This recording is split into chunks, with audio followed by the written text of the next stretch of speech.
everyone, my name is Malete and welcome to Money Matters. Money Matters is an interactive show that aims to educate our viewers on their consumer rights and provide advice on money-related matters. Do you perhaps have a money-related matter or issue that you would like advice on? Do contact us and we may be able to provide you with some expert advice. Today on the show, we are learning about saving and investing. Do you have a saving and investment account? What has your journey been like? Have you even started, or is it a dreadful subject to even talk about? Well, today to help us unpack a little bit on this topic is a principal and financial advisor, Sister Miriam Papu, who is joining us and will help us during this learning phase. But before we do that, we would like to hear your views and comments. So please do engage with us on social media using the details that are appearing on your screen right now. Hi, Sis Miriam, and it's such a pleasure to have you with us today. Thank you so much, Joy, for having me over. And it's a pleasure to speak about a journey to saving and investments. It is indeed a journey, right? And I think, you know, the words saving and investing are often used interchangeably, right? Yeah. Is there a difference? Actually, there is a difference. So when you're saving, most of the time, maybe look at it this way. Do you have an emergency fund?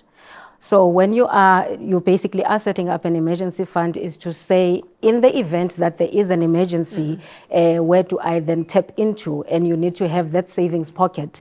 So most of the time when people set those up, it's something that they can have accessibility to without struggling when they have to then call on the money. While investment, on the other hand, looks at, do I have goals? And what are my goals and how long are my goals? And you split that between your short-term, your medium-term, and your long-term goals. And then once you've established that, you can then have a strategy as to how you're going to achieve that. But the trick about investing is for you to spend time in the market rather than timing the market. Time in the market rather than timing the market. Yes. But I think what I've picked up is that these tools can be used together. They can. Right? They work together, but they're not essentially the same. So if you've got a shorter term goal, you would perhaps say, if I'm saving, I'm going to use the word saving for lack of a better word. But if my goal is, say, I need to do something within the next 6 months, it's a shorter term goal, right? So therefore, I would perhaps want to look at a product that is going to provide me with access to my money within that period. And financial institutions often offer like different types of products, savings products. When I talk products, I suppose you'll be able to elaborate a bit further, you know, for the sake of our viewers. What are some of the most common options to choose from?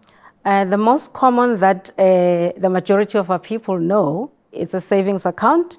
And if you talk to more of them, a 32-day notice account will be mentioned, and then you'll have a fixed deposit account being mentioned as well. So those are the most common ones. But there are other pockets that you can access using a financial advisor. So you have to then determine whether it is time to have those goals that are set up and have a proper strategy in place.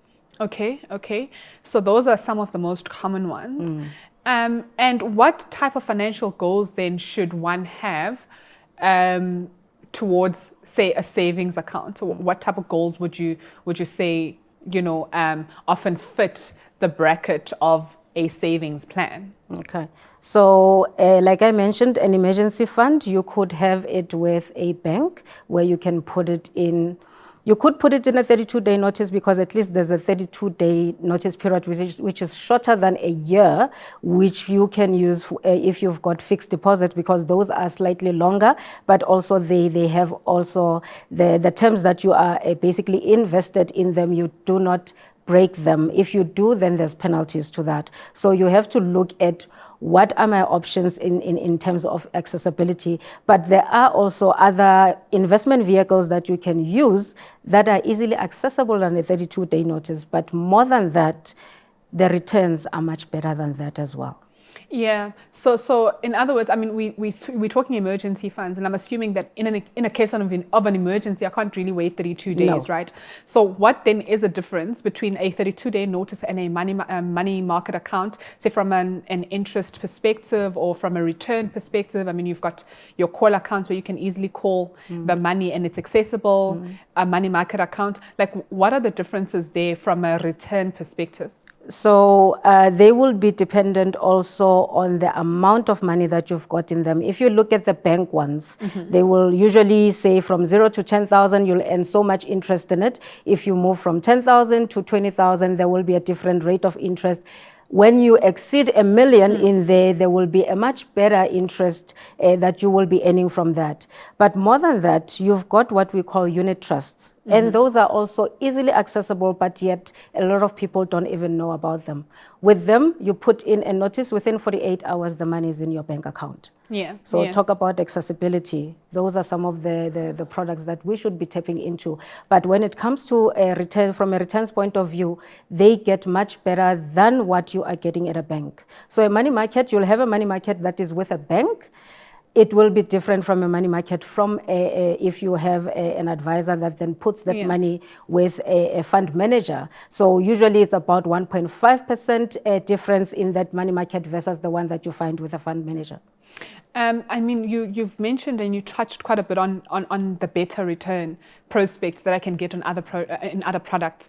But what then comes with that return? You know, what lies behind me having a better return? Because if I have my money in a bank and I'm saving it with a financial institution in a bank, I'm assuming that the risk is a bit lower. Yeah. But with these other products that are offering me more returns, what should I be looking out for? Or what should I be comfortable with? Sort of, for lack of a better word, I think you get where my question is going, right? Yeah. What should I be comfortable with? So, in investment terms, we all know that higher returns, higher risk. Yes. Right? Yes. But you have ways of mitigating that risk, and that's you diversifying your portfolio and selecting different risk products that you can then have in your portfolio. So you can move from a conservative to an aggressive portfolio for one person, but depending also on their risk appetite. So it will be dependent on that. Are you willing to lose a little bit of capital for a long-term gain, or are you going to be the one person that when the markets go down, you want to disinvest? So those are some of the things that you have to look at. Yeah. So when you're mentioning conservative fund, I'm assuming that you're referring to funds that have got low risk. Low risk. And we're talking aggressive, we're talking funds that have got more high risk. And so on and so forth. So it depends on a person's risk appetite and whether they are willing to expose their money to higher risk, being aggressive, and whether they are comfortable with the level of risk that they are taking, or whether they want to just stick to the conservative side of things, right? Yeah. Okay. I think maybe let's just pause it here for a bit, and then we'll just come back and continue with some of the benefits of starting earlier, all right? So we'll just pause it here for now and go for a quick break, but we are still keen on wanting you rather to share your views and comments with us. So please continue engaging with us on social media, Facebook and Twitter using the hashtag MM on SID, and don't forget to tag us at the SID Media. Thank you.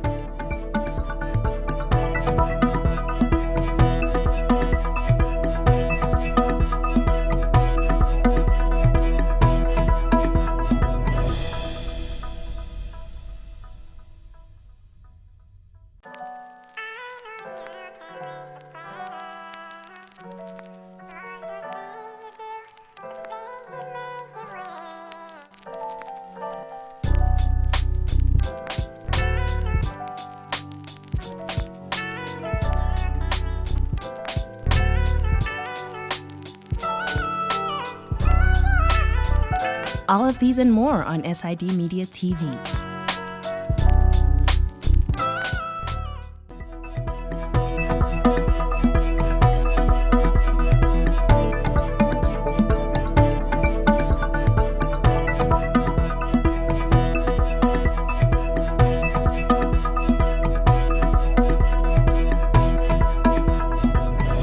Welcome back, and this is Money Matters.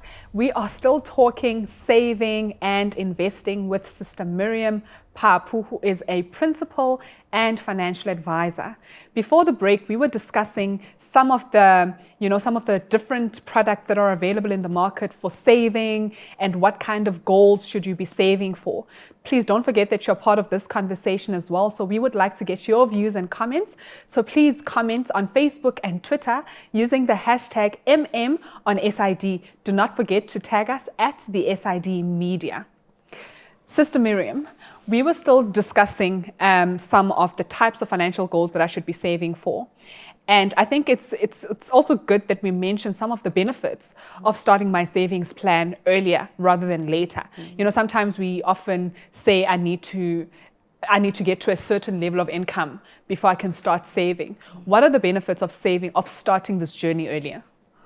So I think the obvious one is that you tend to get to your goals sooner. But the one thing that when I say to somebody, if you start earlier, you then get to a point where you are disciplined sooner, where you are then able to say, this is my outlook for my life. Yeah. And this is basically where I need to get to. And once you've started that journey, it becomes easier when you are now talking to somebody to say, this is the strategy that I want to have over a long period of time, but these are my goals that I want to achieve. And please note, when you do set those goals, they always change. As your life evolves, your goals will change. So when we start, and let's say you are 24 years old, usually that's the right time to start. When you've got your first job, your first paycheck, if you start then, you then also get to benefit from the eighth wonder of the world, which we call compound interest. Yes. So, and compound interest basically is you earning interest on interest. Yeah. And the longer you are in the market with that, the better the prospects are for you getting to your goals. Sooner, right? Yeah. That's true. I just want us to cross over now a bit and just look on the investing side of things. What is investing? In other words, what can people or investors expect when you say I'm investing? What are you talking about? The simple way to put it is you're putting money away for a specific goal, but more importantly, you are exposing it to the market and it's not sitting at a bank. Okay. So that's usually the difference that I use. Yeah. That if you put it in a bank, you're basically parking it and it's not doing the work that it's supposed to do. The moment you expose it to the market with all the risks involved, it starts working for you because that's where you start getting either the income that comes with it, or you then get to a point where it is earning dividends. It also is growing in value. So that's basically what you're looking at, the difference between the two. I see. You've mentioned some of the other savings, or rather investing vehicles that we can apply, like unit trusts. What other options are available for potential investors in the market? And I also want you, when answering that question, can you please also zoom into me being a first-time investor, right? I'm a beginner investor. What are some of the simpler options for me to go for to try and test the market and see, my comfort levels, or gain that comfort in the investment market? Okay. So you can have savings accounts with a bank. That's the easier one that everybody has access to, or they think they've got access to. You do have access to unit trusts. Use the advisors out there to basically put that in place for you. But what it looks at, you from a unit trust point of view, you then have different ones, where when you are a startup and you are not willing to take a lot of risk and lose a lot of your money, but still you want to preserve the capital that you put in your investment, you go for your money market, you go for your income fund, you go for your bonds. So those are less riskier. Then when you go into property, you now need to expect that there will be risks that come with that. And I know a lot of people will always say property is always safe. There are risks involved with being invested in property. Well, COVID showed us that nothing is safe. Yes. Yeah. And that's the beauty of now knowing that nothing actually is safe, but how much am I willing to lose? So you can get into property, either you buy property stocks or the actual property. So a lot of people are just used to the property itself, but you can diversify your own portfolio by having property stocks. And you do also have equities. A lot of of people, if you're not in South Africa, they call them stocks, but also we do call them shares as well. You can invest in that. So those are some of the things that you can actually invest in. That you can easily invest in. And I think, I mean, we obviously saying as a beginner, maybe utilize the services of a financial advisor and things like that to help you pick, you know, the various vehicles that you can then invest in. But there are cost implications there, right? And I just want, if we were to make our viewers aware of some of the cost implications that, you know, that these type of vehicles carry, what would you say is the effective annual cost of investing? How does one, you know, how does one apply themselves in assessing this cost element? Because obviously that is going to then ultimately impact on the growth, right? The ultimate growth that you are going to earn on this investment. What are some of the things to look out for? Or what are the questions that we should be asking the financial advisor, like yourself? What should we be asking you? When it comes to costs, with my clients, they don't even have to ask me. I have to table those costs so that they know what they are up against. And depending on the type of investment that they actually take up, a different wrapper has got different cost implications. But the normal ones would be, if it's a managed fund, there will be management fees, right? Investment management there would be fees. admin fees that you then look at. There are wrappers that would come with penalty charges that a lot of people don't understand when it comes to those costs. And they always look at the effective annual cost versus the normal cost that they would be looking at, which is ongoing cost. So always when you're sitting with an advisor, look at the ongoing cost, because the other one just talks to, if I were to basically lapse this particular policy, then penalty fees kick in and they are higher. But if you don't lapse it and you continue with the goal that you had, there's no need to even think about that. You just think about the normal cost that you will incur on an annual basis. So you need to make a difference between those. But every financial advisor, when they table whatever product that you take, it is part and parcel of what needs to be done.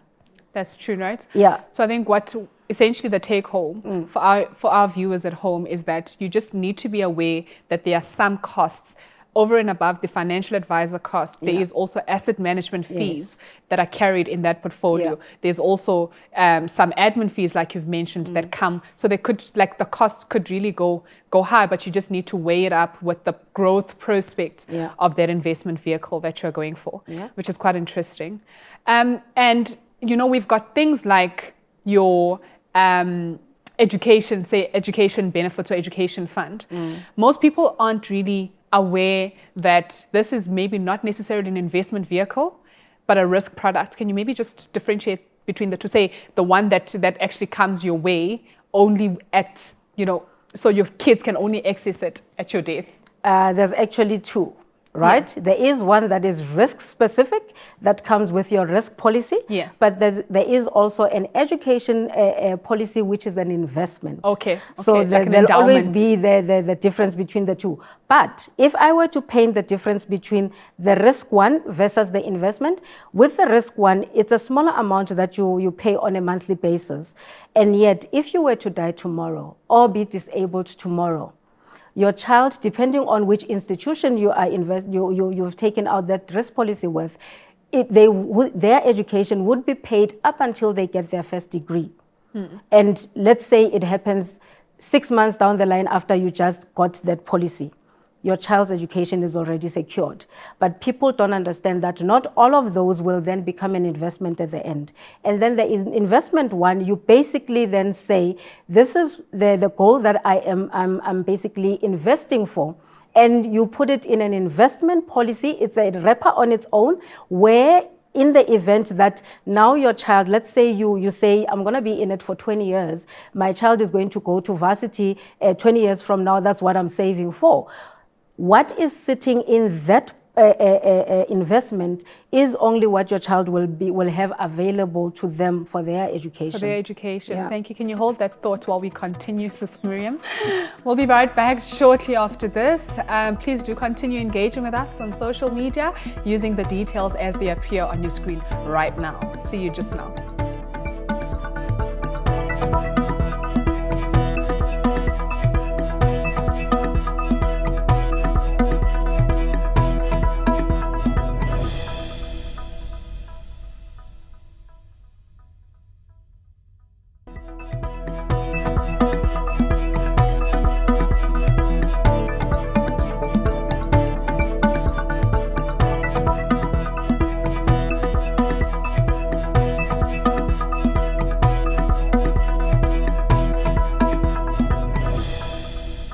Welcome back, and this is Money Matters. If you have just joined us, we are still talking saving and investing with our sister Miriam Papu, a principal and financial advisor.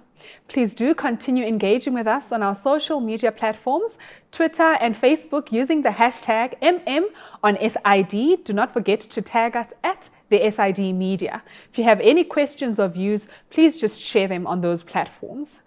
Sister Miriam, before the break, we were talking about, the difference between the education products that you get. Like some are risk education products, which is like insurance, and some are investment type products. Can you maybe just expand a little bit on that? Okay.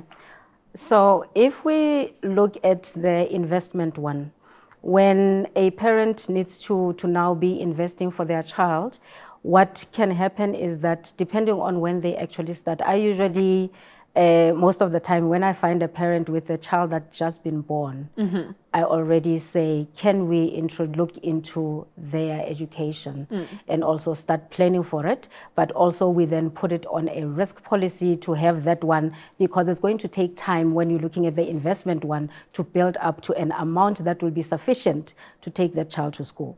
So with the one that is an education policy, which is an investment, it is an endowment.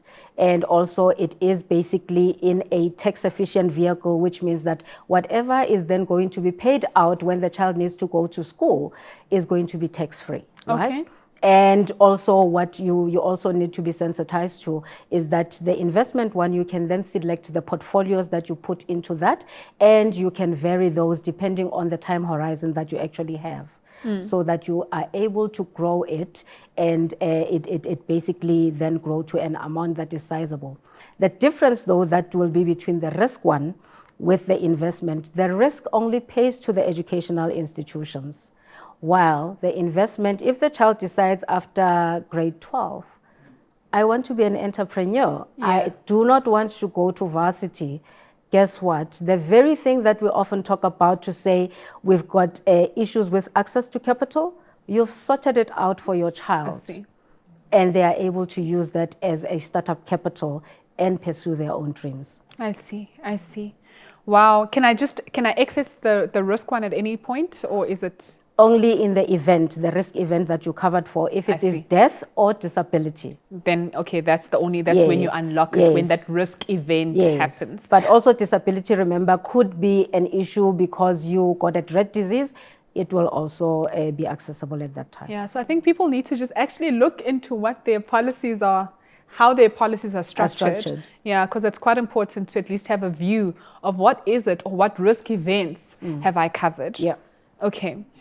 And why is it important for me to stay invested over the long term, right? Even when markets are doing funnies in the short term, why is it so important that I actually stick it out? You will get to your goals. The markets will always go up and down. That should be expected if you are an investor. So all the time when I speak to my own clients, when I'm consulting or just having a conversation, it's to say that at all times they will go up and they will go down. It's the nature of things, right? Take what happened when COVID hit. I remember on the 20th of March, 2020, everything just tanked. If you didn't lose over 20-25% of your portfolio, then you were in the safer portfolios. But the majority of investors were invested in those. And what a lot of people did incorrectly, knowing that they've got a long-term strategy, they went with how they felt and the noise in the market. When they disinvested out of those portfolios, they basically crystallized the losses. You locked in the losses, and then you moved to a different portfolio with lesser money. Had you stayed in, the market around May had already rebounded and went up. You could have easily, your portfolio regained. And that's how it works. But you need to always invest with your mind, not with your heart. Not with your heart, right? And don't forget the goal. So if the goal was a 5-year plan, stick it out. Even when it seems like the stock price is doing whatever, stick to that 5-year goal. Yeah. Because the market will always It do will the always- funnies in the short term. But over time, when you start looking at it, normalizes. you see that actually there is that growth trajectory Yeah. that you are seeing in the market. Definitely. Quite interesting. Sis Miriam, we could go on and on and on this topic, but I really want you to just give us, if we were to forget everything else that we were talking about today, what is it that you really want to stick in our minds? What is it that you want our viewers to go away with from this topic? Okay. So I think from just this topic, I'm going to start with the one thing that I always look at with anybody earning any amount of money. Start with a budget. Have a monthly budget that you are going to follow. And basically what that does, you are able to know where your money is going. Yeah. You are able to say, what are my needs and what are my wants? And you separate the two, because when times are hard, the wants can easily be taken off that budget, and you just keep to the basic, which is the needs. And what I also want to sensitize people to is that sometimes you find somebody that earns 100,000 rand but saves 500, and you've got somebody that earns 3,000 rand, saves 500. Who is the more wealthier if you were to assess? B. It's actually, yes, the one that earns less and is Exactly. keeping more. It is Exactly. about how much you are putting aside and not how much you are earning that makes you wealthy. Amen.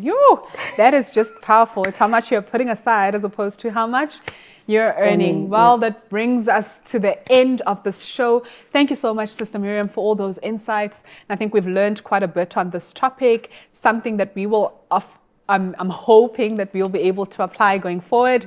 And it's been such a pleasure to have you with us. Thank you so much. Well, that's it for today, and this brings us to the end of the show. Please do continue engaging with us. If you have any other further questions, do hit us up on Facebook and Twitter using the hashtag MM on SID, and do not forget to tag us at the SID Media. Well, from me, Joy Malete, and the rest of the Money Matters team, it is goodbye and God bless.